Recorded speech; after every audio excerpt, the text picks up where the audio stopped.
bu günləri həm koçluqdan, həm süni intellektin bir kombinasiyasından danışaq. İnsanları əvəz eləməyə gətirib çıxardacaq süni intellekt. Koçla müştəri arasında əvvəlcə onu deyim ki, güvən olmalıdır. Güvənim, güvənməyim qərarını necə verim? Vaxt gələcək, koçlara ehtiyac olmayacaq. Satış sahəsində nələri etməlidir ki, uğur əldə etsin? Mən də deyirlər, sən koçsan, bir dənə görüm biz bunu necə eləyək? Əvvəlcə onu qeyd edeyim ki, biz koçlar məsləhət verə bilmərik. Koçlara müraciət edənlərin çoxusu daha çox emosional insanlar. Heç Dedilər xətrinə ki, dəyimsiz kimisə?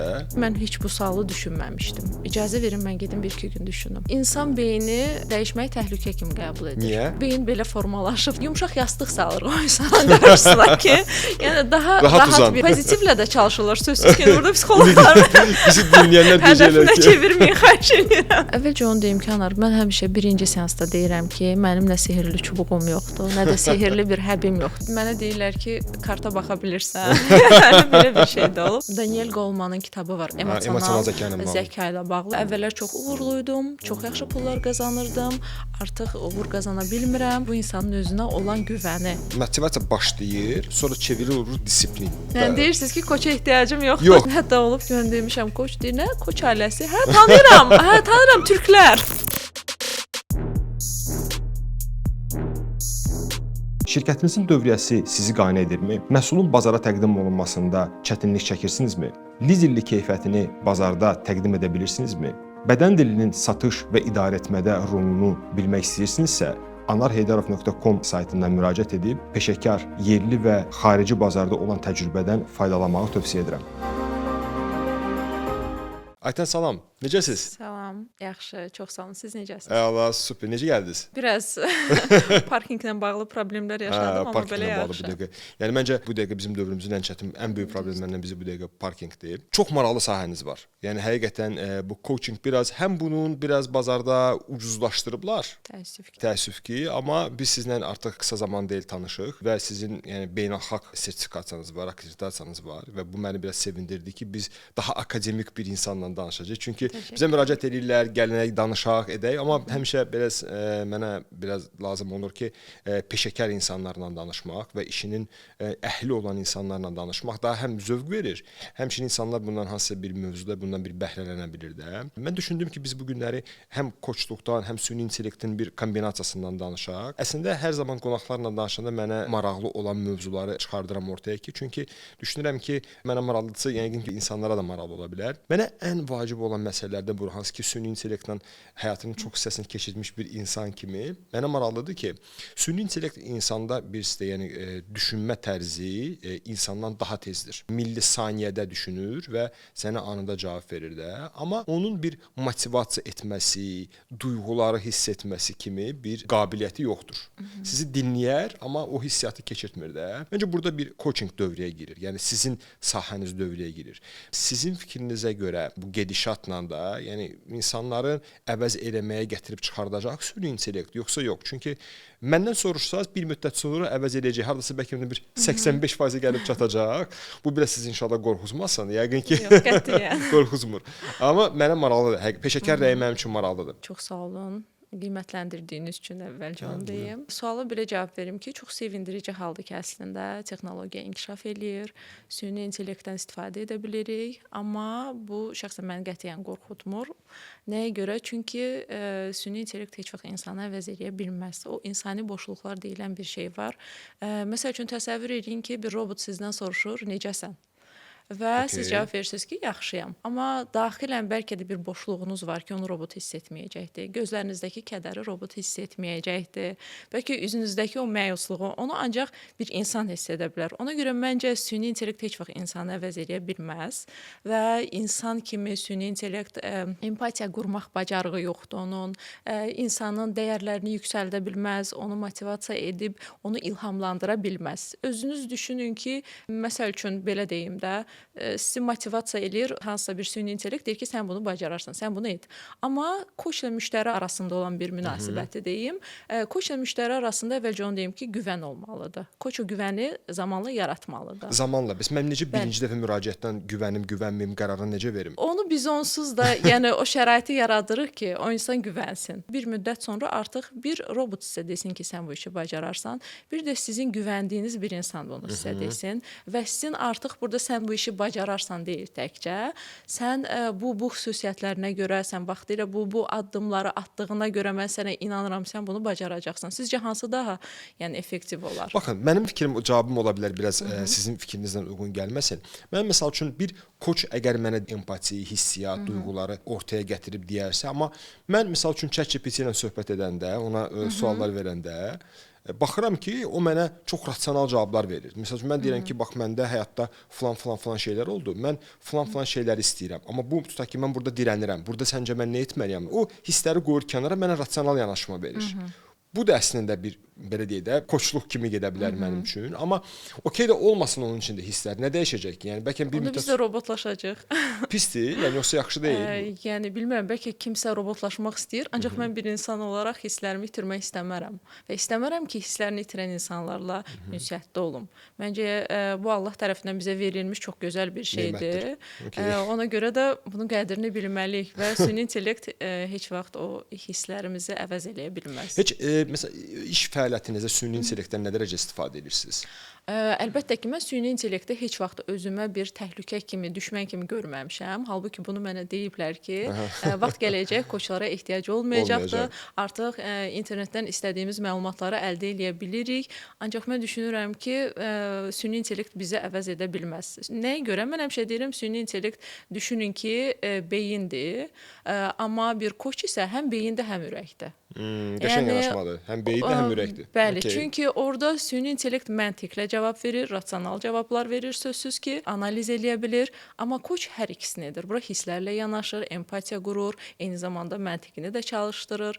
Ona görə məncə koçluq daha önəmlidir. Yaxşı, bax belə deyim sizə də. Bax deyirsiniz ki, koçluq daha önəmlidir. Məsələn, bir icraçı satış selektoru götürək. Tutaq ki, topdan sahəsində işləyir hansısa bir şirkətdə və deyir ki, məsəl üçün mən fəaliyyətimdə uğur əldə edə bilmirəm.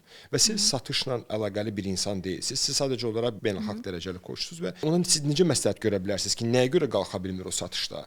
Yəni siz ona maksimum onun mənəvi tərəflərini, onun mənəvi halını anlayıb, empati qurub ona hansısa bir yol çizə bilərsiniz. Amma nəticə etibarilə onun satış sahəsində nələri etməlidir ki, uğur əldə etsin. Yəni belə deyək də niş informasiyanı da, niş yol göstərmək. Çünki spesifik yanaşma var. Bəlkə bu adam satışı düz idarə edə bilmir. Bəlkə onun verdiyi qərarlarda, məsələn, KPI sistemlərində hansı bir sıxıntılar var. Yəni bir koçun nə dərəcədə bu mövzuya daxil olub da məsləhət verməsi mümkündür. Mənim çox maraqlıdır. Yəni əvvəlcə onu qeyd edeyim ki, biz koçlar məsləhət verə bilmərik. Wow. Okay. Bəs nə edirsiniz onda? Məsləhət verə bilmərik. Ümumiyyətlə koçluq nədir? Bu haqqda çox maraqlı bir hekayə danışmaq istəyirəm. Koçluq aynalama texnikasıdır. İnsan özünə aynalama. Məsəl üçün mən hansısa bir qərar vermişəmsə həyatımda, hansısa bir uğur qazanmışamsa və yaxud o verdiyim qərardan xoşbəxt olmuşamsa, bunu mən deyə bilmərəm ki, Anar sən də etməlisən, sən də uğur qazanacaqsan. Çünki hamı özü bilir ki, nəyi necə etsə həyatda daha xoşbəxt və uğurlu olacaqdır. Biz sadəcə suallar verərək o insan özündəki boşluğun, harda etdiyi səhvlərin tapmağına kömək edirik, belə deyim. Bununla bağlı birinci dərsdə, koçluq təlimində müəlliməmiz çox maraqlı bir hekayə danışmışdı. Dedi ki, sizdən soruşsalar ki, koçluq nədir? Həmişə bu hekayəni danışın. Mən çox adamlara danışmışam, istəyirəm burada sizə də danışam. Bir gün cins bir at olur. Bu at öz yolunu azır, başqa bir kəndə gəlir, çıxır və bu kənddə cavan bir oğlan atı görür. Deyir, mən görünür ki, bunun sahibi var, çox baxımlı, cins bir atdır. Mən onu öz sahibinə çatdıracağam. Oğlanın atası deyir ki, sən onu necə çatdıracaqsan? Dilsiz, şuursuz bir heyvandır. Onun sahibinin harada yaşadığını nə bilirsən? Oğlan deyir ki, mən bunu bacaracağam. Atın belinə oturur, onlar yola çıxırlar. 4 yol ayrıcında at dayanır. At dayananda oğlan onu toxunur və onun yanında olduğunu hiss elətdirir ata. At yollardan birini seçir, yola davam edirlər. 3 yol ayrıcında yenə dayanır. Oğlan atı tumarlayır, biraz onun yanında olduğunu yenə hiss edir. Belə-belə gedib atın sahibini tapırlar. Sahibi görəndə biraz təəccüblənir, deyir, sən hardan bilirdin ki, bu atın sahibi mənəm? Onu gətirib mənə təslim eləyirsən. Oğlan deyir, mən nə sizi tanıyırdım, nə sizin harda yaşadığınızı bilirdim. Atınız özü hər şeyi bilirdi. Sadəcə getdiyi bu yolda ona yoldaş oldum. Onun yanında oldum və onun yalnız olmadığını ona hiss etdirdim. Atınız özü gəlib sizi tapdı. Eyni biz koçlarda insanlarla Mənəvi toxunursunuz. Bəli, bir hədəf seçəndə elə insanlar olur ki, müəyyən bir hədəflə gəlirlər. Elə insanlar olur ki, hədəflərini bizlə seçməyə gəlirlər və o hədəfə doğru gedən yolda sadəcə onların yanında oluruq və doğru suallarla onların öz yollarını tapmağa kömək edirik. Məsləhət vermirik. Dediyiniz kimi bayaq gəlib sizə müraciət eləsə, satış meneceri dediniz deyəsən. Satış direktoru. Satış direktoru müraciət eləsə ki, nədir problem? Məndə biz heç vaxt ona məsləhət verə bilmərik. Özünü bir analiz eləməyinə şərait yaradarıq ki, səncə bunu belə əvvəlcə SWOT analizi edirik, onun güclü zəif tərəflərini araşdırırıq, öyrənirik və suallarımızın nəticəsində özü artıq tapır ki, nəyi düzgün etmir. Yəni siz tövsiyə vermirsiniz, sadəcə olan mövzunu araşdırıb, suallarla ortaya çıxardıb, adamın özünə buraxırsınız ki, o mövzu ilə bağlı qərar versin ki, yəni bu sağ yolla gedəcək yoxsa sol yolla gedəcək. Əla, super. Hətta olur ki, deyirlər ki, mən heç bu sualı düşünməmişdim. İcazə verin mən gedim 1-2 gün düşünüm. Yəni heç bu barədə düşünməmişdim ki, mən burada səhv eləmiş ola bilərəm və yaxud nəyisə dediyiniz şey mənə mane ola bilər və onu düşünüb gəlirlər, doğrudan da uğur qazanırlar. Belə desəm düz çıxar. İndi inşallah ki düz çıxar yəni və ya ola bilsin ki yanlış demiş olaram. Koçlara müraciət edənlərin çoxusu daha çox emosional insanlardır. Bunu desəm yanlış demiş olaram, yoxsa düz demiş olaram. Yəni daha çox emosiyaya ehtiyac duyan, ona mənəvi toxunma hissini, yəni yaşayır ki, mənə kimsə desin, yəni səndə alınacaq. Yəni bir növ ona bir dəstək olan da, yəni mənəvi dəstək olan bir insan axtarır. Amma məsəl üçün rasional adam açır ChatGPT-ni, tapşırıqları yazır, bunlar, o da ona məsəl üçün bəlli bir istiqamət verir. Yəni bu daha çox mənəvi və emosional insanların müraciət etdiyi obyektdirmi koçlar, yoxsa mən yanlış düşünürəm? Xeyr, sadəcə elə deyil, hər ikisi olur. Bəzən olur ki, müraciət edirlər, deyirlər ki, sadəcə bizə motivasiya lazımdır və o motivasiyanı sizdən almaq istəyirik. Bəzən də sadəcə özləri çox məntiqlə düşünürlər, qərar verirlər. Sadəcə olaraq doğru sualları verməyimizi və onların özlərini analiz etməklərini bizdən tələb edirlər ki... Heç xətrinə dəymişsiniz kimisə? Ümumiyyətlə, mən xaraktercə çox xətrə dəyən insan deyiləm. Çalışıram bunu seanslarımda da etməyim. Olub, yəni, misal üçün elə bir sual vermişsiniz, görmüşsünüz ki, adamın halı pis idi, biraz da pisləşdi, yəni, yoxsa yox? Yox, biraz düşünübdü. Pis olmayıb, amma biraz düşünübdü. Yəni, mən onun işini ya da şəxsiyyətini təhqir edəcək sözsüz ki, bir şey demərəm. Amma bir özünü analiz etmək üçün səhv kimdədir, otursun bir düşünsün onu, yumşaq bir şəkildə demişəm. Yumşaq şəkildə demişsiniz də. McKinsey 23-cü ildə bir analiz etmişdi, araşdırma etmişdi. Bu yaxınlarda qabağıma çıxmışdı o analiz ki, yəni artıq süni zəka insanların, belə deyək də, biznes inkişaf yolunu çizməyə də doğru gedir. Yəni onlar rahat olaraq tutaq ki, baxırlar ki, bir Həsənov Həsən, tutaq ki, bu adamın bəlli bir miqyasda filan pozisiyadan başlayıb filan yerə gedib və ona artıq bir yol çizə bilirlər, xəritə. Deyirlər ki, sən bu yolla gedə bilərsən də və burada bir duyğusal adaptasiya da çıxmalıdır ortaya. Məsəl üçün mənə maraqlıdır, coachingdə də belədirmi? Məsəl üçün siz özünüzü necə təkmilləşdirirsiniz? Yəni müasir dövrdə biznes koçluğu da deyilən bir anlayış var, life coach da var. Əslində mənə görə bunlar belə bir ayırma olmalı deyil, çünki bu bir mənbədən yola çıxmalıdır. Amma bu sizin necə istiqamətləndirir? Məsələn, müasir, çünki istəklər də fərqlidir də artıq. Yəni bəsit bir şeylə müraciət edirdilərsə, indi mən düşünürəm ki, siz də bir statistika aparırsınız və fərqli mövzular çıxır. Ona görə mənə maraqlıdır. Məsəl üçün bir koç duyğusal adaptasiyasını necə keçir? Çox rahat. Ümumiyyətlə, məncə bu insanın biraz koçluqdan əlavə xarakteri ilə də bağlı bir şeydir. İnsan adaptasiya olmalıdır hər bir şeyə. Bu hətta yumşaq bacarıqlar təlimi keçəndə də biz orada da deyirik ki, hər bir mühitə insan kimi var biraz gec adaptasiya olur, kimi biraz tez adaptasiya olur. Bu bizim yumşaq bacarıqlarımızın inkişaf etdiyini göstərir. Ümumiyyətlə hər bir şəraitə adaptasiya olmalıyıq. Biz əgər oturursa qarşımızda müştəri, onun vəziyyətinə uyğunlaşırıq biz də. Biz onun belə bədən dilinə də uyğunlaşırsınız. Bədən dilinə də uyğunlaşırıq. Səs tonunu belə danışarkən o səs tonuna uyğun bəli seçməyə çalışırıq. Bizə qarşı hansı əli jest hərəkətlər edirsə, siz də bunu çox yaxşı bilirsiniz. O hərəkətlərlə qarşılıq verməyə çalışırıq. Ümumiyyətlə, qarşı tərəfin səs tonunda danışdıqda, bədənin ona açıq olduqda, siz bunu məndən yaxşı bilirsiniz və ona bənzər bəzi hərəkətlər elədikdə, qarşı tərəfin avtomatik olaraq bayaqki sualınıza da cavab olsun bu, şuur altında bu mənə bənzəyir kimi bir fikir yaranır və o insana güvən yaranmağa Bəli, başlayır. mirroring, yəni aynalanma Aha. bədən dilinin belə deyək də vacib chapterlarından biridir, Bəli. modullarından biridir, hansı ki, demək olar ki, həm biznes cəmiyyətində, həm özəl, yəni sosial həyatda, həm dövlət səviyyəsində olan belə deyək danışıqlarda belə, yəni aynalanma çox işləyən bir moduldur. Amma onun biraz insanlar onu biraz təqlidlə çox qarışdırırlar. Yəni yox, anında təqlidlə təqlid yox, etdikdə sözsüz ki. hətta qıcıq effekti verə bilər insana ki, yəni ki, bu nədir? Yəni məni kopyalayır da adam demək olar ki, ona çox yüngül, soft formada keçmək etmək lazımdır ki, adam ki, qarşı tərəfə qıcıq verməsin. qıcıq verməsin. Tamamilə doğrudur. Bir şey soruşum, ümumiyyətlə insanlara dəyişmək mövzusu ortaya çıxanda insan o dəyişmə mövzusuna biraz təhlükə kimi baxır da. Yəni ki, tutaq ki də A-dan B-yə doğru get. Mənə maraqlıdır. Ümumiyyətlə bu neuroscience araşdırmalarını hərdən boş vaxtım olduqca edirəm. Mənə maraqlıdır ki, ümumiyyətlə siz bax bir insanın dəyişməsi ilə bağlı olan proqramda insanlar ilk o təpkini necə alırlar? Mənim bildiyim qədərində bu ağırlı bir prosesdir insan üçün, yəni dəyişmək. Ümumiyyətlə insan beyni dəyişməyi təhlükə kimi qəbul edir. Niyə? Beyin belə formalaşıbdır. Yəni və o hər hansı bir dəyişimi artıq təhlükə kimi görür. Hətta bu komfort zonadan çıxmağa da aid ola bilər. Çox insan komfort zonadan çıxmaq istəmir, dəyişmək istəmir. Səbəbi məhz odur ki, yeni bir şey edərkən beyin düşünür ki, təhlükədir. Güvəndə deyil.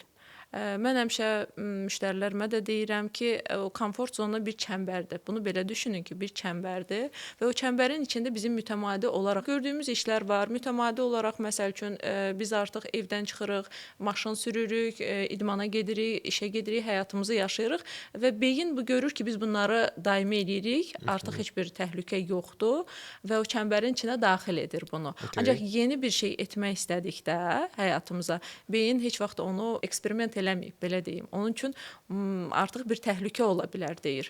Onu etməyə bizi biraz icazə vermir. Geri çəkməyə çalışır. Siz kömək edirsiniz onda bu insana bu mövzuda? Əlbəttə ki, biz orada elə bir yumşaq yastıq salırıq o insanın qarşısına ki, yəni daha rahat bir keçid olsun. Sözsüz ki, o hərəkətlər kiçik-kiçik addımlarla. Məsələn, nəsə yeni bir dəyişiklik etmək istəyirsə öz üzərində, həyatında kiçik addımlarla keçməlidir. Belə bir uşağı aparıb soyuq suya salıb çimizdirməyə bənzəyir. Birdən-birə aparıb salsanız soyuq suya, istərsəniz o uşaq geri çəkiləcəkdir. Amma uşaq buna hazırlayıb, yavaş-yavaş bir balaca üzərinə suyu sıçradı, belə eləsək, sözsüz ki, uşaq daha rahat girəcək o suyun içinə, amma nəinki onu aparıb birbaşa o soyuq suyun içinə salsaq. Biraz tərs mövzu da var axı. İnsan bir də görürsüz deyir ki, yəni bunu et anında o şok effekti yaşasın və onda daha tez adaptasiya ola bilər. Bir də var ki, sən onu yavaş-yavaş mövzuyu hazırlayırsan və birdən o deyir ki, yəni artıq mövzu gəlir də mənə, mövzunun fərqinə varmağa başlayır. Yəni dəyişmənin fərqinə varmağa başlayır və yarı yoldan qayıtma ehtimalı da var. Amma bir də var ki, deyirsən ki, məsəl üçün sən bu günləri satışdan çıx, get marketoloq ol artıq. Yəni belə bir tövsiyələr verə bilirsiniz ümumiyyətlə? Yox, biz ümumiyyətlə tövsiyə vermək. İstiqamət də verə bilmirsiniz. İstiqamət də verə bilmərik. O insan özü seçməlidir istiqamətini və biz onu ancaq kömək eləyə bilərik ki, o istiqamət üzrə daha rahat getsin. Psixoloq, coach, yəni ayrı-ayrıdır, düzdürmü? Fərq nədir onda? Yəni fərq nədə çıxdı orada? Psixoloq keçmişlə daha çox çalışır, travmalarla çalışır. Ancaq biz daha pozitiv gələcəklə çalışırıq. Pozitiv mövzularla danışırlar mı? Yox, pozitivlə də çalışırlar. Sözsüz ki, orada psixoloqlar bizi dinləyənlər deyəcəklər ki, hədəfinə çevirməyin, xahiş edirəm. Yox, sözsüz ki, yox. Sadəcə olaraq onlar keçmişdə travmalara, nəyə görə bu gün bu vəziyyət yaranıb, ona dərinə gedə bilirlər. Amma biz koçlar daha çox hədəf seçmək, potensialı kəşf etmək, motivasiya etmək, yəni gələcəyə yönümlüyük, belə deyim. Gələcəyə yönümlülük, amma psixoloqlar desəz keçmişdən işləyirlər. Onlar problemlə yaxınlaşırsa bir insan, bu problemin kökünü, səbəbini axtarmağa çalışırlar ki, nəyə görə yaranıbdır. Bir case var, məsəl üçün deyəsiniz ki, məsələn, belə bir şey yaşadıq, məsələn, filan kəs müraciət etdi, filan həyatında filan dəyişiklik oldu. Çünki həqiqətən mənim üçün maraqlıdır. Çünki mən heç vaxt bu coaching məsələsi mənim üçün anlayış olaraq olub, onun nə olduğunu bilməmişəm. Bəli, mənim biznes mentorluğum var, özüm biznes coaching edirəm, amma mən coach, bilmirəm, indi bu coaching biraz fərqli adaptasiyalarda insanların dilinə oturub. Yəni bir futbol koçu da var, hansı ki, tutaq ki bir məşqçinə koç deyirlər. Bu adam öz komandasını idarə edir. Məsələn, mən biznes coachinglə məşğulam. Yəni insanları biznes coach edirəm və ya bədən dili üzrə coachingim var. Amma sadəcə mən coacham deyib, yəni life coach və ya business coach dedikdə mənə maraqlı bir hansısa bir кейslər var. Məsəl üçün deyəsiniz ki, bu кейs biraz belə oldu nəticəsi. Əvvəlcə onu deyim ki, Anar, mən həmişə birinci seansda deyirəm ki, mənim nə sehirli çubuğum yoxdur, nə də sehirli bir həbim yoxdur ki, sizə verim, siz onu içəsiniz, həyatınız birdən-birə dəyişsin. Amma axtarırlar insanlar bu belə bir mövzu. Axtarırlar, sözsüz ki, axtarırlar. Dəyişimi insan özü etmək istəməlidir. Sözsüz ki, rastımıza gəlib bizim də, məndə də olur ki, gəlir, dediyini deyir, dəyişmək istəmir. Sadəcə koça müraciət edir, həyatda bir şeyləri dəyişmək istəyir, ancaq özündə dəyişmək istəmir. İnsan hər şeyi özündən başlayır. Özündə dəyişmək istəməsə heç bir uğur əldə etməyəcəkdir. Mən onda seansları kəsirəm, deyirəm bizim artıq davam etməyimizə ehtiyac yoxdur. Amma əlbəttə ki, çox gözəl geri dönüşlər də alırıq.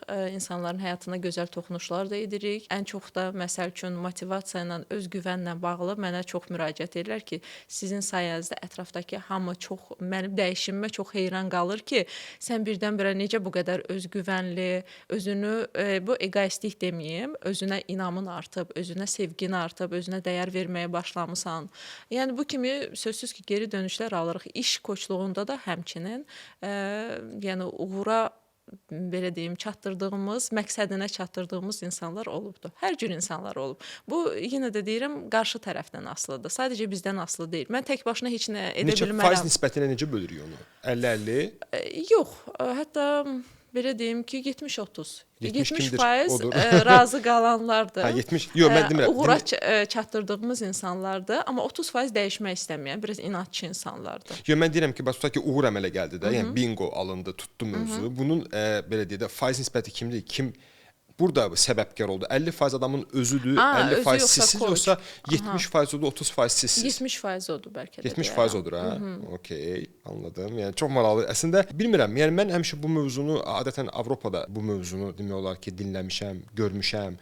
Hətta tanıyıram bəzi İtaliyada məsəl üçün İspaniyada bəzi koçları tanıyıram, hansı ki, daha çox life coachinglə məşğuldurlar və uğurlu modelləri var onların. Sadəcə Azərbaycanda biraz bu mövzu biraz bayağılaşıb və belə deyək də, yəni bir balaca bir kursu bitirirlər və mən həyatı dəyişirəm, mən həyatda falan şeylər edirəm. Hətta mən özüm 2 ilə yaxındır bədən dili üzrə oxuyuram və hərdən qabağıma elə anonslar çıxır ki, 2 dəqiqəyə insanın çözürəm. Deyirəm, yəni bu nədir də siz demişkən sehirli çubuq modeli var burada. Yəni bu biraz fərqli bir əmsala gətirib çıxardır. Ona görə maraqlıdır yanaşmanız. Bəs yaxşı, belə bir şey sual verim sizə. Bayaq bir şey dedik, ona mən təzədən qayıtmaq istəyirəm. Neçə faiz insanlar olur ki, deyir ki, mən dəyişməyə hazıram və müraciət edir, amma geri qayıdır sonra? Geri qayıdır, yox, mən geri çevirirəm, belə deyim. Görürəm ki, dəyişmək istəmir, əslində dildə deyir bunu. Deməli, siz geri çevirdikləriniz də olub anladığım qədərində də. Bəli, insan dəyişmək istəməyəndə sözsüz ki, geri çevirirəm. Sizdə də yəqin ki, belə şeylər olub. Mən açığı sizə deyim ki, belə şeylə rastlaşmamışam. Bir dəfə bəlkə də həyatımda olub ya olmayıb bədən dili ilə bağlı ki, yəni insan müraciət edib ki, mən bu bədənimin içində yaşamaq istəmirəm. Mən biraz fərqli bədən dilinə sahib olmaq istəyirəm. Çünki mən top pozisiyada çalışıram, amma istəyirəm, mən görürəm ki, mənim cəmi tituluma görə hörmət edirlər. Mənim özümə görə, mənim bir avtoritar bir durumuma görə hörmət etmirlər. Ona görə mən dəyişmək istəyirəm, amma yadıma gəlmir. Yəni bu günə kimi 100-dən çox insanı demək olar ki, fərdi təhlil etmişik, yəni bədən dili ilə bağlı. Amma qabağıma çıxmayıb. Adətən cəmiyyətdə oturduqda hansısa bir məkanlarda bir sual olur birinci bədən dili uzmanı görəndə ki, mənim bədənim nədən danışır da? Mən də birinci bu sualı verdim sizə ki, mənim gün bədənim nə deyil. Hə, amma bu elə biraz nəyə oxşuyur? Bir ürək həkiminə deyirsiniz ki, oturursunuz qabağında deyirsiniz ki, mənim ürəyimdə nə problem var da? Yəni ki, o sizə normalda deməyəcək də, yəni falan problem var. O sizə maksimum bəzi suallar verə bilər və ondan sonra sizin analizə göndərəcək falan, yəni echo, EQ. Mən özüm də qarşılaşıram belə şeylərlə. Hətta mənə deyirlər ki, karta baxa bilirsən. Belə bir şey də olub. O qədər bu dırnaq arası koçlar, belə deyim, falçı təəssüratını yaradıb ki, insanlarda artıq koç deyəndə elə bilirlər ki, fala da baxmalısan, ancaq spiritual nələrlənsə məşğul olmalısan. Təəssüf ki, belə şeylər də olur. Bu, yəni belə deyək də, məncə insanlar biraz siz bayaqları vurğuladınız. İnsanlar kömək umduqlarına görə, yəni istəyir, o düşünür ki, məsəl üçün mən Aytənin yanına gedəcəm, danışacağam və mən ona kömək olacaq da. Amma o mənə kömək olacaq, yəni mən hansı güc özümdə tapmadım ki, müraciət edim. Ona görə mən yenə də öz fikrimdə qalmağa meylənirəm ki, mənim fikrimə görə əgər coach, life coachdan söhbət gedir. Əgər bu adam, bu insanlar, bu peşənin sahibləri insanlara gələcəyi ilə bağlı, onlara o bayaq dediyiniz kimi də ata toxunuş məsələsi kimi müraciət edirlərsə, mən misal üçün şəxs olaraq, misal üçün koça müraciət etmirəm. Bilməm edərəmmi, etmərəmmi də. Bir psixoloqa müraciət edə bilərəm, edərəm. Edirəm də zamanla. Amma mənim motivasiyam düşdü deyə, bu zaman mən koça müraciət etməliyəm belə çıxır, motivasiyam düşəndə. Demək ki, onda sizin motivasiyanız düşmür, maşallah. Öz potensialınızı da bilirsiniz, hədəflərinizə doğru necə getməli olduğunuzu da bilirsiniz. Ancaq məncə hər kəsin bir koça bəzən ehtiyacı olur. Ehtiyacı var, İnsanlar var ki, müraciət edirlər, sadəcə oturub dinlənilmək istəyirlər. Təəssüflər olsun belə də olur ki, sizdə, yəni ancaq dinləməni. Dinlənilmək istəyirlər ki, mən danışım, məni dinləyən bir insan olsun və deyirlər ki, bəzi içimdə, yəni illərlə o dolan qalan bir şeylər var ki, tanımadığım bir insana danışmaq istəyirəm. O qədər. Hətta Yəni. belə şeylər də olur ki, deyir, sadəcə enerji almağa gəlmişəm, sizdən pozitiv enerji almağa gəlmişəm. Yəni hər cür müştərilərlə qarşılaşırıq. Məncə bu normal deyil axı, yox. Məncə bu belə, nə bilim, bəlkə də bu normaldır, amma məncə insanlar koçluğu hələ tam başa düşməyib insanlar əslində. Azərbaycanda Sizcə biraz düşəcək? bu problem var. Biz də başa düşmələri üçün çalışırıq. Sözsüz ki, elə mənim də bayaq dediyiniz kimi oturub hamı sizdən soruşur ki, mənim bədən dilim nədir? Mən də deyirlər, sən koçsan, bir dənə görə biz bunu necə eləyək? Okay. Yəni belə şeylərlə rastlaşıram. Deyirəm ki, mən məsləhət vermirəm və biz çox yaxın insanlara koçluq etmirik, onu da deyim. Aha. Yəni ata, ana, bacı, qardaş, həyat yoldaşı, öz övladlarımıza Psixologlarda da belə mən öz məsəl üçün övladıma belə öyrənci koçluğu belə deyim də tutmuşdum. Onu yəni müəyyən bir seanslardan keçdi. Çünki ana ilə övladın arasında artıq bir seansın olmağı biraz düzgün deyil. Bəs yaxşı bir koçun özünün inkişafı necə olmalıdır? Yəni o nə kitab oxumalıdır ki, yəni böyüsün. Çünki başa düşdüyüm qədər siz duyğusal mövzulara daha çox diqqət etməniz lazımdır ki, çünki qarşınızdakı ya moral düşkünlüyü var, ya belə deyək də kəskin bir ciddi bir depressiya yaşayır və yaxud həyatda özünü tapa bilmir. Yəni siz o hisslərin rənglərini anlamanız lazımdır. Nə dərəcədə bu adam belə deyək də problem nədir ki, siz ona dəstək verəsiniz. Bəs siz özünüzü necə rəndələyirsiniz? Yaxşı mənada, yəni ki, elminizi, biliyinizi. Çünki mən anladığım qədərində bir koç durub mənə desə ki, qorxma, hər şey yaxşı olacaq, narahat olma desə, yəni mən göndərərəm həmin o koçu. Çünki bu çox belə bayağı və bu bizim yəni mamalarımız belə deyə bilər də bizə ki, qorxma bala yaxşı olacaq. Amma bizə lazım olan odur ki, yəni bizə anlasın mövzunun, yəni mahiyyəti anlasın. Ona görə bax, siz necə inkişaf elətdirirsiniz özünüzü? Özümüzü ilk əvvəlcə dinləmək qabiliyyətimizi artırırıq. Yəni mən bundan başlamışam. Birinci dərsdə yenə deyirəm, müəlliməmiz bizə dedi ki, bir koç olmaq istəyirsinizsə mütləq insanları dinləməyi bacarmalısınız. Dinləmək bərabərdə müşahidə deməkdir, düzdür? Əlbəttə ki, bəli. Okay. Dinləyərkən o insanı anladığını göstərməlisən. O insana empatiya qurmaq eyni zamanda, o insanı anlayırsan, özünü o dalğaya salırsan, onun hissləri ilə bərabərləşirsən ki, o insan bəli. Biz belə başlayırıq. Sonra özümüzü inkişaf elətdirmək üçün mütəmadi olaraq yenə deyirəm, hətta mən ChatGPT-dən də istifadə edirəm koçluqla bağlı. Bəzi suallarım olanda sual da verirəm. Bayaq dediyim kimi mən onu özümə rəqib görmürəm ChatGPT-ni. Özümə bir dost kimi görürəm. Ondan istifadə edirəm. Məncə belə də olmalıdır. Və bəzi suallarım olduğu zaman mən 2 ildən çoxdur ki, koç kimi fəaliyyət göstərirəm.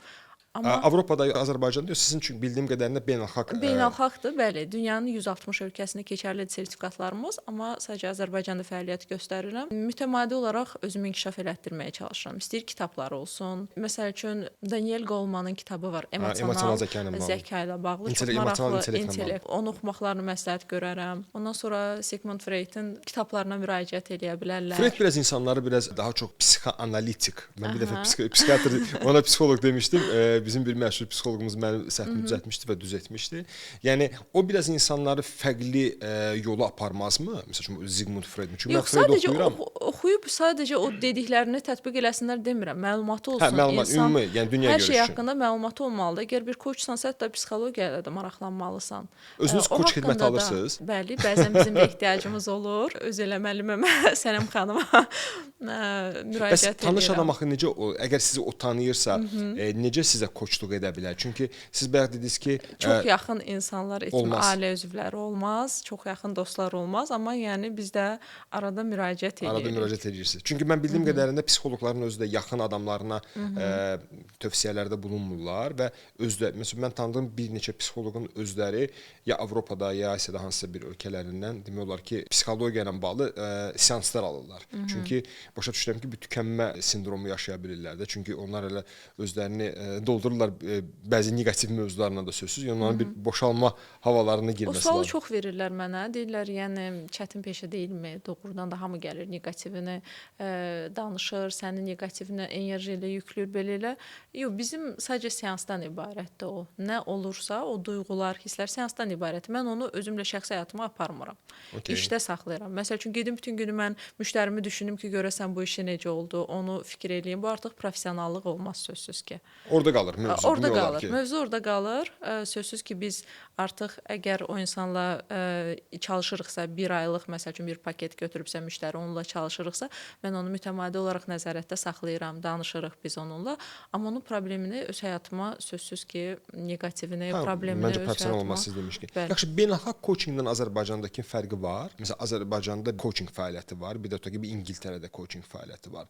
Yəni iş xarakterində, iş məzmununda fərq var ümumiyyətlə məsəl. Mənə çox maraqlıdır. Yəni çünki mən İtaliyadakı xanım tanıyıram, yəni o hansı ki koçinqlə fəaliyyət göstərir. Məsələn, o bəlkə də yanlış deyirəm, amma biraz psixoloq kimi də fəaliyyət göstərir demək olar ki, artıq yəni onun formatı biraz dəyişik formatdadır və həmçinin mənim bəlkə tanıdıqlarımlardandır, amma mənim tanıdığım koçların çoxusu biznesdən gələn insanlardır.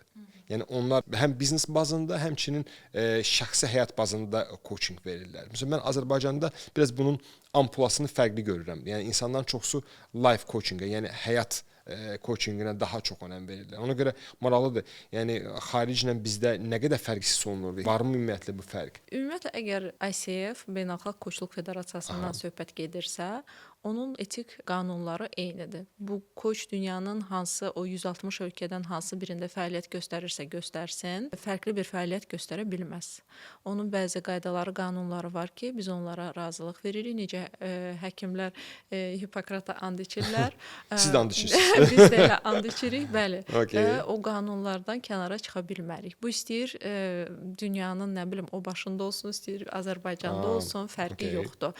Ola bilər ki, sizin dediyiniz o xaricdəki koçlarla bizdəki koçların fərqini siz yəqin ki 200 manata bir pis çıxmasın, gedib sertifikat alırlar, onlarla müqayisə edib deyirsiniz. Məncə kifayət qədər çoxdur. Mənim özüm də yəni Instagramda bir araşdırma edib bir koç yazanda baxıram ki, bəlkə bir nə bilim 100-dən artıq çıxır, bəli. Koç çıxır. Səhifəni də açırsan, görürsən ki, əslində sertifikatı heç bir yerdə keçərli deyil. Yəni səviyyəli deyil də anlamda məndə. Bəli, yəni buna biraz nəzarət eləsələr, araşdırsalar, Necə nəzarət olmalıdır buna? Yəni dövlət belə deyim də yanaşması olmalıdır. Biraz araşdırma eləsələr o sertifikatların heç biri keçərli olmayacaqdır. Amma bir insan durub desə ki, mən koçluq etmək istəyirəm, məndə bu qabiliyyət var da, yəni mən bunu etmək istəyirəm, amma durub etməsi artıq etik sayılmır, yoxsa bu adam bu işi bacarır da, yəni insanlar istiqamət verməsə də, yəni yox, onun təlimini alması necə bilə bilər ki, yəni orada biz 9 modul keçmişik, hansı ki orada iş koçluğu ayrıdır, orada valideynlə uşaq arasında olan münasibət ayrıdır,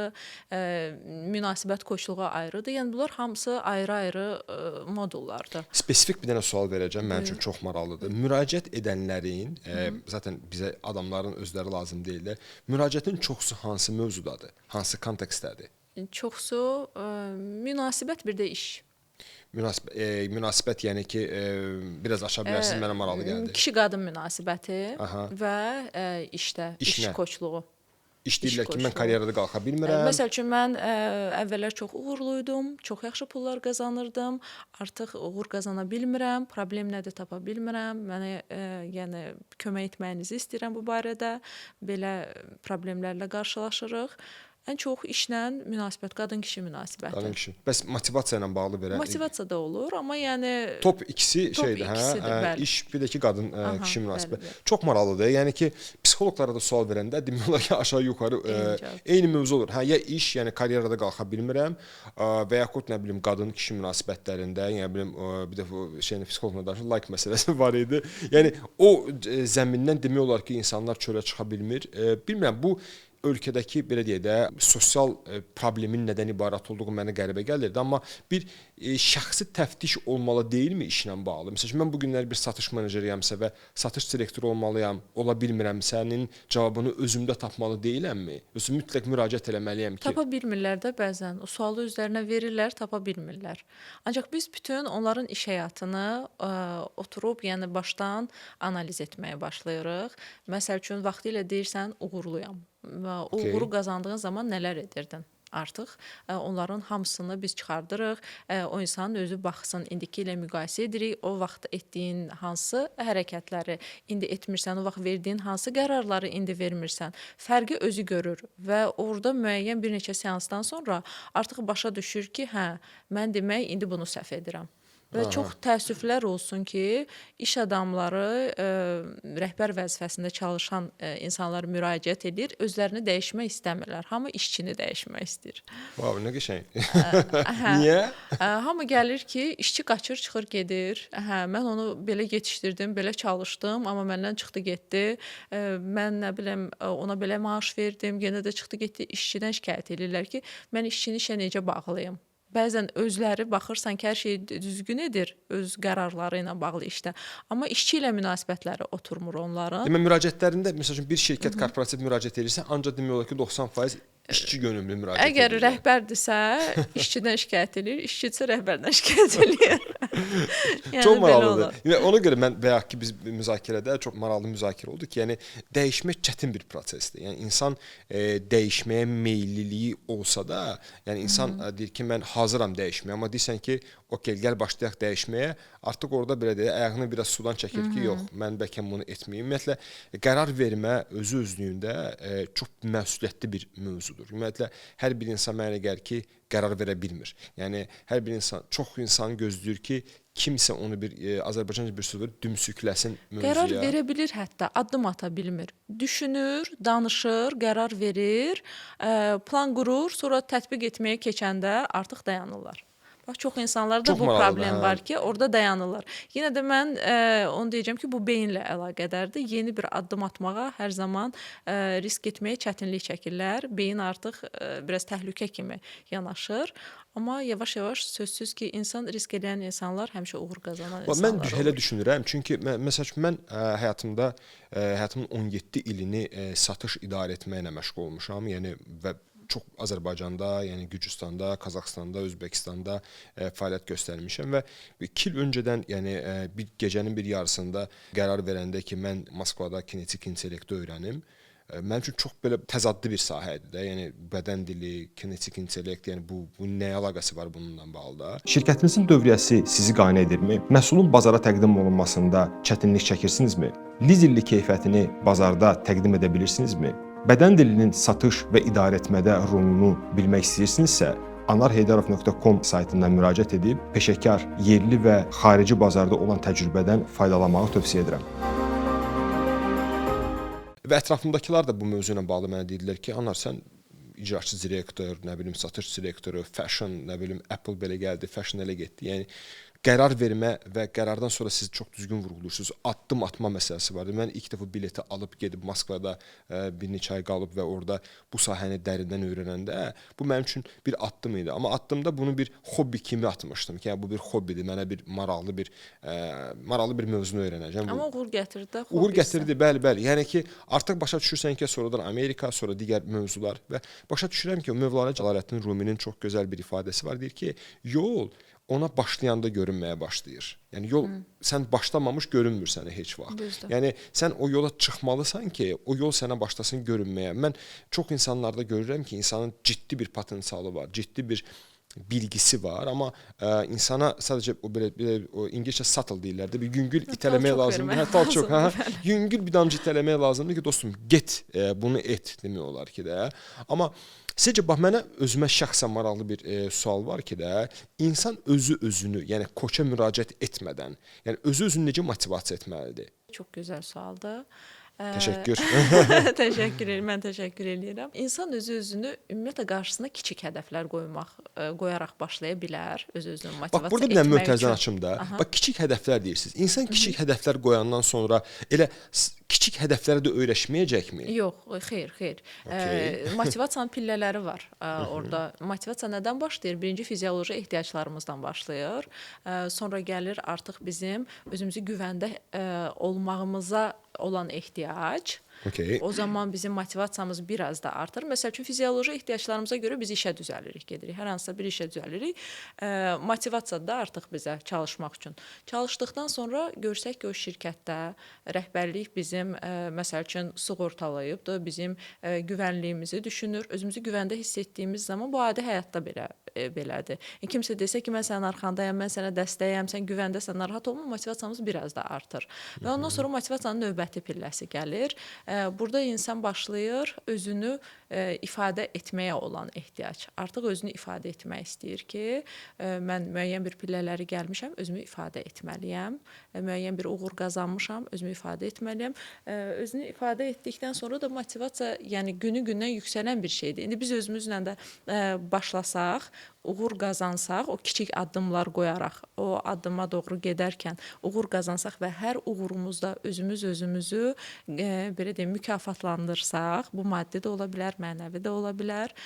Sözsüz ki, motivasiyamız yüksələcəkdir. Mənəvi necə? Yəni ki, malacət sənə, özünüzünə, yoxsa necə? Bunu bacardın, sənə halaldır, sən bunu etdin, sən daha yaxşılarını eləyə bilərsən. Mən sənə güvənirəm. Mən həmişə özümə deyirəm, mən sənə güvənirəm, mən sənə inanıram. Bilirəm ki, sən bunu eləyəcəksən. Başqaları eləyibsə, sən də eləyəcəksən. Bir yükləmə deyil o. Yükləmə deyil, xeyr, əksinə. O daxili motivasiyadır. Motivasiyanın iki növü var. Bir daxili, bir xarici motivasiya. O daxili motivasiyadır. Xaricdən gələn motivasiya ümumiyyətlə o sönə bilər. Bəzən kimsə bu maddi, yenə deyirəm, motivasiya da ola bilər, sözdə də ola bilər, cəza qorxusu belə ola bilər, xarici motivasiya. Amma daxili motivasiya elə bir şeydir ki, o gün, bir neçə gün bundan əvvəl Azərbaycan Dillər Universitetində bir təlimim oldu. Orada tələbələrlə daxili motivasiya ilə bağlı.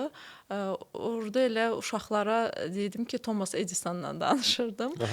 Lampanın ixtiraçısı. Deyirəm, bu insanın daxili motivasiyasının siz gücünə baxın ki, 100-dən artıq cəhd nəticəsində lampanı ixtira edibdir. Bunun özünə olan, bu insanın özünə olan güvəni, öz potensialına olan güvəni, inamı və bunu bacaracağına əmin olmağı. Amma bu istisnadır da, Edison. Yəni, amma olmalıdır da bu daxili motivasiya. Mən özüm bu işə başlayarkən mənə o qədər kənardan xarici motivasiya deyir, demotivasiya olurdu ki, sən nə edirsən, nəyinə lazımdır, hər şey boş şeydir. Azərbaycanda kimdir koçun yanına gələn, nəyə lazımdır, heç nə eləyə bilməyəcəksən, heç nə bacarmayacaqsan.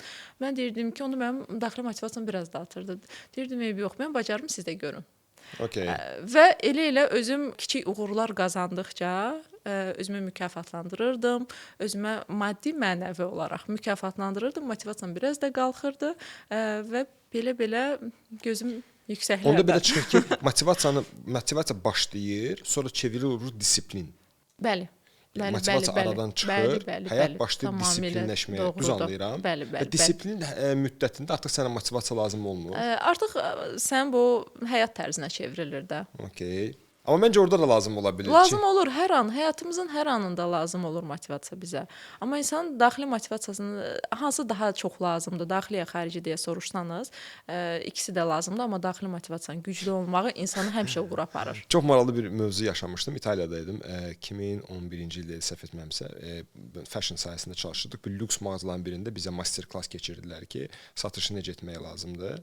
Və orada bir xanım, biz də kənardan baxırıq, bir xanım kutur kolleksiyasından bir paltarda, yəni geyindi, mağazanın içərisində süzdü o tərəfə, bu tərəfə və motivasiya sözü gözləyir ki, satış yekunlaşsın və satış təmsilçisi baxdı, heç bir söz demədən sadəcə belə bir hərəkət elədi ki, yəni budur. Yəni Bədən dili. Bədən dili, hə, bunu belə bir formada etdi və demək olar ki, satış yekunlaşdı onda. Ona görə mən düşünürəm ki, bəli, indi bu dəqiqə çox sosial şəbəkələrdə mənim qabağıma çıxır ki, yəni motivasiya lazım deyil, disiplin lazımdır, disiplin deyənlər nə hər ikisi lazımdır. Məncə də hər ikisi lazımdır. Çünki bu bir balans şəklində olmalıdır. Çox nadir insanlar tanıyıram ki, onlar özlərini motivasiya edirlər. Bu çox çətin bir prosesdir. Yəni çünki bir gecənin bir aləmində durub və özünüzü motivasiya etmək ki, yəni mən bunu edəcəm. Bu biraz daxili təlatümləri və qarşı çıxmaq, o daxili təlatümləri biraz balanslaşdırmaq ki, yox dostum. Yəni sən biraz sakit dur. Yəni mən də bu şeydə həqiqətən də anlayacağam. Ya bu çox çətin bir Və sizdə necədir Anar bəy? Mən özümü motivasiya edirəm. Çox nadir hallarda motivasiyaya düşürəm, çox nadir. Düşdüyüm halda da yəni ağır düşə bilirəm. Yəni bu O zaman koçlara müraciət edə bilərsiniz. Amma çox maraqlı bir şeydir ki, məsəl üçün mən o halda olduqda, yəni və yaxud o abu-havanın o şleyfini, küləyini hiss etdikdə mənə daha çox mənəvi dəstək edən yox, mənə daha çox rasional dəstək lazım olur. Məsəl üçün mən bu mövzuda ChatGPT-yə təşəkkür edirəm. Hətta yəni deyirsiniz ki, koça ehtiyacım yoxdur, ChatGPT-lə işi həll eləyirəm. Mən satışda işlədiyimə görə həmişə deyirəm ki, mənə satışla bağlı müştəri kimi sual verməyin. Çünki mən korlanmış müştəriyəm. Məsəl üçün mən bir mağazaya gedəndə mənim xoşuma gəlmir satıcı mənə yaxınlaşanda, amma normalda yaxınlaşması lazımdır. Yəni mən amma korlanmış müştəri olduğuma görə mənə lazımdır ki, mən girirəm, o şalvarı götürürəm, çıxıram, gedirəm. Korlanmış müştəri nədir? Məsəl üçün, siz fashion sahəsində çalışmamısınız. Siz bir mağazaya girəndə sizin normal insanlardakı kimi xoşunuza gələcək ki, satış təmsilçisi sizlə işləsin. Mənə də xoş deyil. Siz də korlanmış müştərisiniz. Ona görə soruşdum, çünki mən də sevmirəm. Amma çox insanlar xoşlayır ki, yəni bir xidmət etsinlər, onların bir yanlarında fırlansınlar, onlara təqdim etsinlər. Amma mən məsəl üçün nə edirəm? Girirəm mağazaya, alıram, çıxıram, gedirəm kassaya ötürürəm, bitdi. Maksimum ölçünü istəyə bilərəm. Buna deyirlər korlanmış müştərilər. Amma normalda, yəni biz xaric, amma normalda bu necə olmalıdır? Yəni insana qulluq olunmalıdır, xidmət göstərilməlidir, insan ondan abu-havaya girməlidir, ona tərif deyilməlidir, ki, necə gözəl görsənirsiniz, etirazda olmalıdır. Yəni satışın 5 etapı vardır, yəni bu standart. Yəni bu prosesi keçməlidir ki, normal satış yekunlaşsın. Nə idi məsələn, bəzi mövzular var ki, mən özümü bir klişe olaraq göstərə bilmərəm. Çünki mən bu günləri bir beynəlxalq sertifikatlı bir koçla danışıramsa, əlbəttə ki, mən bu mövzunun akademik tərəfinə inanıram. Çünki mən bu mövzunun bayağılığına yox, bu mövzuda siz demişkən belə 2 aylıq, 3 aylıq kurs oxuyanlar yox. Bu mövzuda akademik bilgiyə sahib, bu mövzuda beynəlxalq təcrübəyə malik olan bir insan bilirəmsə və bu sahənin mövcudluğunu anlayıramsa, başa düşürəm ki, bu var. Ona görə heç vaxt deyə bilmərəm ki, yəni koça müraciət etmir. Amma şəxsimi götürsəz, mən özümü motivasiya etməyə meyilli bir insanam. Alınırmı? Alınır çox vaxtı. Bəlkə alınmasa... Nə xoş sizə. Hə, alınır. Ona görə sizə bir sual verdim ki, yəni sizdə də belədirmi? Yəni sizdə müraciət edirsinizmi? Yoxsa sizdə də yəni özünüzü özümüzü motivasiya edə bilirik. Motivasiya ilə bağlı mən heç kimə müraciət eləmərəm ki, gəl məni motivasiya elə və yaxud iş həyatımla bağlı harda nə qərar verə bilərəm, nə etməliyəm. Bunu biraz müəlliməmlə məsləhətləşə bilərəm. Sağ olsun Sənəm xanım həmişə mənə dəstək olur bu barədə. Daha çox biraz o daxili boşluq var. İnsan bəzən hisslərlə bağlı, nəyi necə edəcəyini bilmədiyi zaman daha çox onunla bağlı, yəni koçlara müraciət edir. Amma belə geri qalan motivasiyadır, yoxsa hədəf seçməkdir, hədəfə doğru getməkdir, potensialını kəşf etməkdir. Bu kimi şeylərdə yox, müraciət etməmişəm. Super. Məncə də yəni biraz insan artıq belə deyək də müdrikləşməyə doğru getdikdə insan artıq mövzuların fərqinə varmağa başlayır. Anlayır ki, yəni hansı yerlərdə hansı xətalar olur, hansı yerlərdə hansı boşluqlar olur. Məsəl üçün mən bu yaxınlarda bir dövlət sahəsində çalışan bir yüksək vəzifəli bir bəylə bədən dili analiz edirdik və orada bir maraqlı bir fakt oldu. Adam deyir ki, mən bu yaxınlarda çox vacib bir görüşdə iştirak edəcəm və bu formada məni dinləyirdi. Yəni qaşlarını belə bu formaya keçərək dinləyirdi və mənə maraqlı gəldi ki, deyirəm ki, bəs siz niyə məni belə dinləyirsiniz? Deyir, mən sizi diqqətlə dinləyirəm, ona görə bu formada dinləyirəm. Deyirəm, amma siz belə aqressiv bir üz cizginiz əmələ gəldi. Yəni, mən açığı niyə belə olduğunu anlamadım. Deyir ki, mən bu haqda heç vaxt düşünməmişəm. Və biz onu kameraya çəkib göstərəndə, özünə görəndə ki, o özü də belə bir adamla danışmaq istəməz. Fərqindəlik əmələ gəldi. Yəni sizin dediyiniz mövzuya gətirmək istəyirəm ki, insan fərqindəliyinə gətirib çıxardır. Məncə sizin də funksiyalarınızdan biri insanın, çünki siz mən bildiyim qədərilə koçlar ancaq sual verirlər və onlar özləri danışdırırlar. Siz istiqamət vermirsiniz. Yəni insanın fərqindəlik belə deyək də, fərqindəlik ortaya çıxardanda gözəl səhnə əmələ gəlir. Yəni adam deyir ki, mən həyatı boyu belə qulaq asmışam və üz mimikalarımı belə də, yəni ki, belə qabarıq formada və neqativ formada nümayiş etdirmişəm. Görürsüz, siz də onu bədən dilinə analiz eləmisiniz, biz də elə onun daxilinə analiz edirik. Bəli, bəli. Ümumiyyətlə, bəs bunlarda çarpazlaşma olurmu? Ümumiyyətlə, baxmısınız ki, bədən dilindən artıq anlayıram ki, yəni ən az bildiyiniz bilgi səviyyəsindədir ki, bədən dilindən anlayırsınız ki, bu adamın həyatı, belə deyək də, yaxşı deyil. Bəzən olur. Müəyyən bir uşaqlıqdan, belə deyim, çərçivədə böyüdülmüş və yaxud üzərinə belə yapışdırılmış bir kimlik olur insanların. Gəlib onu göstərməyə çalışırlar. Belə bir müştərim var idi. Çox stabil, sakit, hər şey yolunda gedən bir həyatı var. Elə görünürdü. Bir-iki seansdan sonra görürsən ki, yox, yəni bu qadın əslində çox emosional qadındır, amma o daxilindəkini yaşaya bilmir. Biraz onunla bağlı problem yaşayır.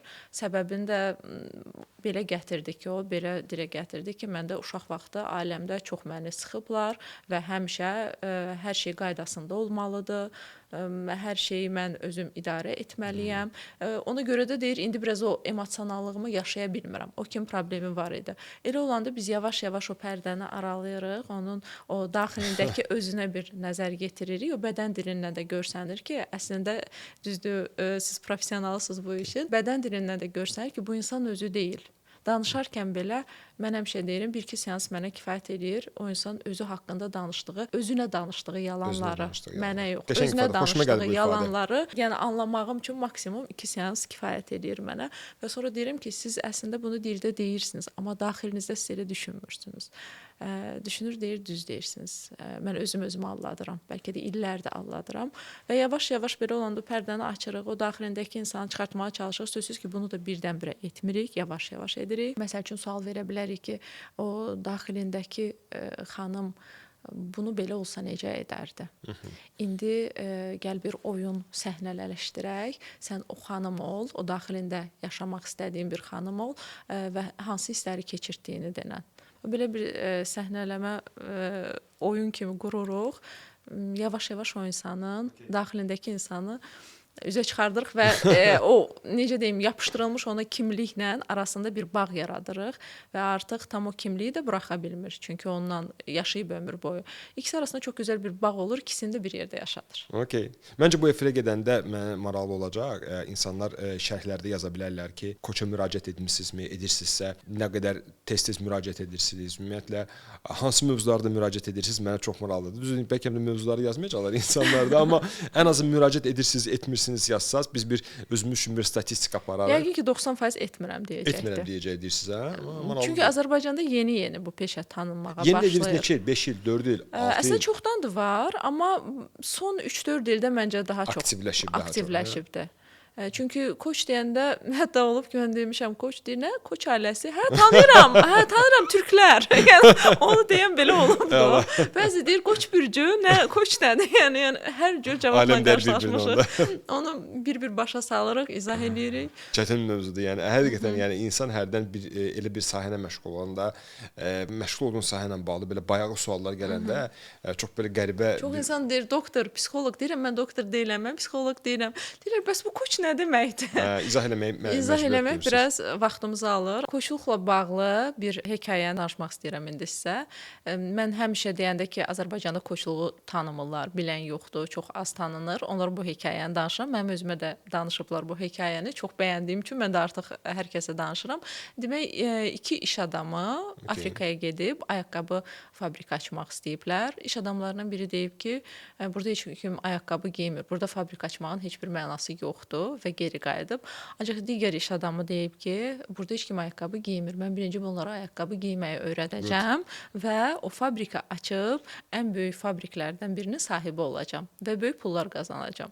Və mən də koçluğu heç kim anlamır, bilmir deyəndə deyirəm, mən insanlara koçluq nədir onu öyrədəcəm, sonra koçluq edəcəm. Bu biraz səbir Bu biraz Əlbəttə. təmkin. Çünki istənilən bir mövzu ilə bağlı səbr tələb olunur. Çünki mən məsəl üçün bu mövzu ilə bağlı danışanda insanlar deyirlər ki, dədəmiz, babamız bədən dilinin uzmanı yanına gedib, yəni biz bilmirik necə oturub durmaq lazımdır, əlimizi necə qaldıraq, indi sən bizi əlimizi qaldırmaq öyrədəcəksənmi də? Ona görə bu mövzuda çox təmkinli, çox səbirli, amma başa düşürəm ki, çox vacib olan məqam, mənim həyat boyu hər zaman mövzunun üstündə vurğuladığım mövzu odur ki, istənilən bir işlə məşğul olacaqsan da bundan akademik məşğul olacaqsan. Əgər sən mövzuya sadəcə bayağı bir kursu, belə deyək də, bir məhəlli xarakterli 1 aylıq, 2 aylıq kurs götürdün və tutaq ki, həkim oldun, koç oldun, psixoloq oldunsa, bu o deyil. Ona görə mövzuya çox akademik girmən lazımdır mövzu. İstənilən sahədə məşğul olacaqsansa, o zaman tutma ehtimalı çoxalır. Ümumiyyətlə uğur qazanmaq istəyirsənsə bir işin peşəkarı olmalısan, tamamilə sözsüz ki. doğrudur. Peşəkarlıq da, amma bunun bir teoretik tərəfinin bilmən lazımdır. Çünki sən ancaq mövzuda, məsəl üçün mən bədən dili ilə bağlı universitetlərlə görüşürəm, orada da mənim çıxışlarım olur və başa düşürəm ki, bədən dili ilə bağlı hər kəs nəsə bir şey danışa bilər. Burnumu qaşıdım, əlimi qulağıma vurdum, niyə? Amma bunun akademik, yəni hansı əzələ nəyə görə, nəyə xidmət edir, nə üçün edir, filan şey etdikdə beynin hansı hissəsi başlayır aktivləşməyə. Bu mövzuya xitab etdikdə baxırsan ki, wow, artıq demək olar ki, səni fərqli qəbul eləməyə başlayırlar. Amma yəqin ki, siz də bunu müşahidə eləmisiniz ki, gənc nəsil bu dəyişikliklərə daha tez uyğunlaşır. Çox tez uyğunlaşır. Bu məni sevindirir. Çünki dediyim kimi mən bu sahə dedikdə bu mənim sahələrimin biridir. Adətən bu sadəcə son dövrlərdə çox dəb hal alıb mənim bu sahəm. Yəni və insanlar bununla bağlı çox müraciət edir. Amma anlayıram ki, şirkətlərin artıq bu mövzu ilə bağlı, məsəl üçün bədən dilinin biznesdəki rolu artıq mən şirkətlərə bununla bağlı təlimlər verirəm və davamlı olaraq da verəcəm. Başa düşürəm ki, insanlar bunun rolunu anlayır. Nə dərəcədə bunun vacib bir əmsal olduğunu anlayır. Nə dərəcədə bunun işlək bir model olduğunu anlayır.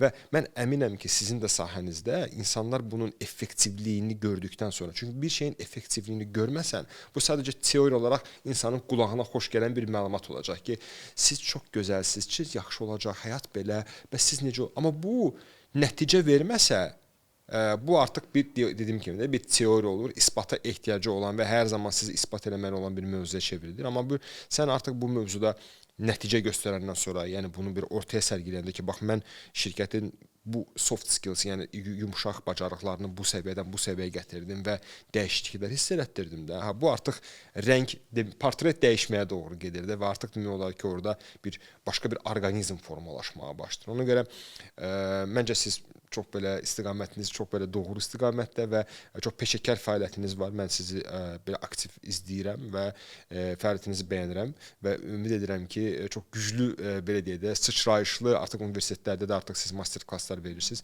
Bu məncə sizin fəaliyyətinizə ciddi bir rəng qatır. Təşəkkür edirəm. Çox sağ olun xoş sözləriniz üçün, dəvətiniz üçün də təşəkkür edirəm, minnətdaram. Sağ olun.